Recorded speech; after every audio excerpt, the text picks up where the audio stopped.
we start na may prize item. So ibig sabihin, kung anong nagawa ni Lord sa buhay nyo itong past few weeks, ay ipasalamatan natin si Lord. Okay? So after ng lahat na matapos, ay magsisimula ulit tayo ng worship song. Okay. Ay yung pambansang halina't sama-sama, tsaka yung no? Oo, pwede. Isang fast song at saka So, anything goes.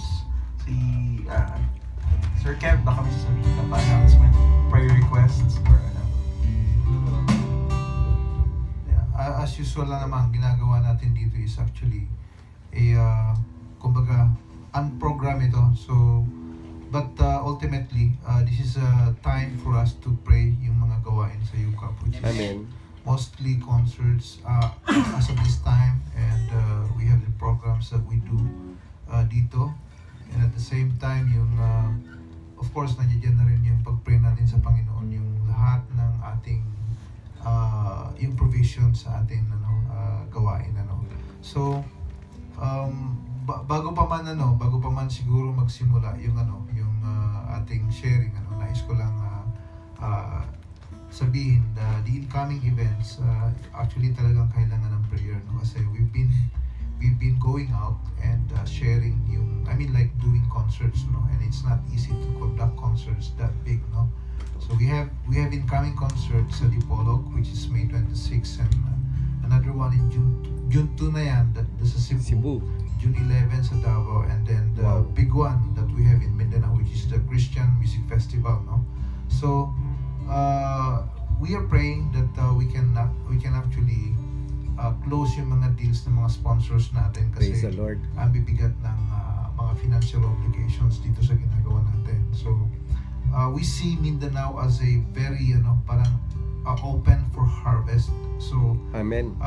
Without the initiative of believers in those areas, sa lugar na yan, hindi tayo makakaroon ng talagang yung breakthrough na sinasabing sobrang kapansin, impactful dun sa lugar na yan. So I'm not saying that they're not doing it, they're actually doing yung part ng body of Christ, but iba yung may tulong ng ng katulad natin na mag-organize ng concert to invite many unsaved souls to attend those concerts, So ito ay isang pinaniniwalaan natin na kagamit-gamit sa kaharian ng Panginoon in harvest, dito sa mga end time harvest na sinasabi. So if we can do this, talagang magkaroon ng malaking impact yun sa lugar na yan, and we see yung role ng UCAP doon na talagang napakalaki, because we are organizing big events, So hindi po kayang gawin ng staff natin ito. Maliit yung team natin, maliit din yung funding natin, and yet God is moving the things that we Praise never the Lord. imagine. Thank you, Jesus. Hindi talaga natin lubos maisip kung bakit gano'n ang nakakayanan. We spend so much money and deal with so many people, and the Lord is doing great, no? So eto, we pray that maging gagamit-gamit talaga sa ano. So we also pray sa mga kalusugan ng ating mga kasama. May mga kasamahan tayo dito na namatayan ng kanilang kanyang nanay.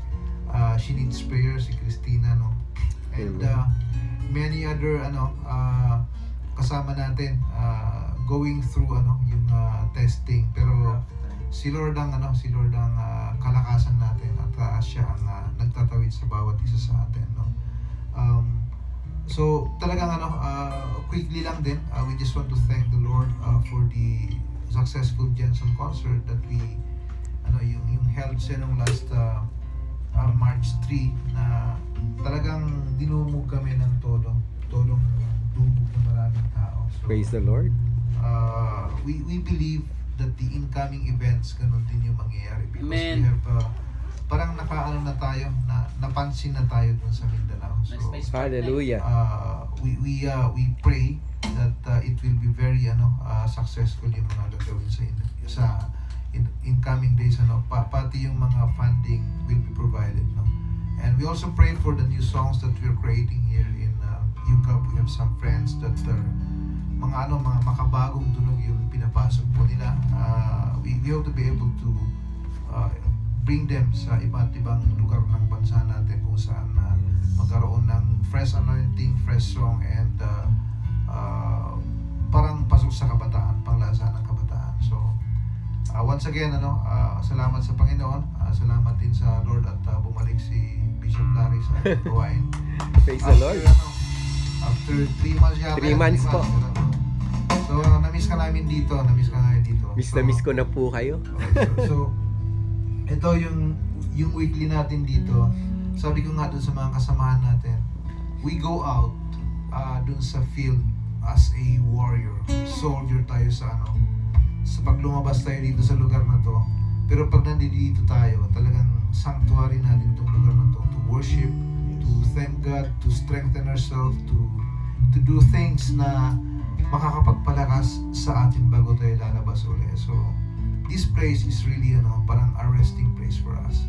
Kasi we worship here, we offer yung ating problema sa paanan ng Panginoon. And it has been a very parang nakakapagpalakas kami dito sa lugar. Amen. So purihin ang Panginoon. Okay. Praise God. Thank you, Start Jesus. with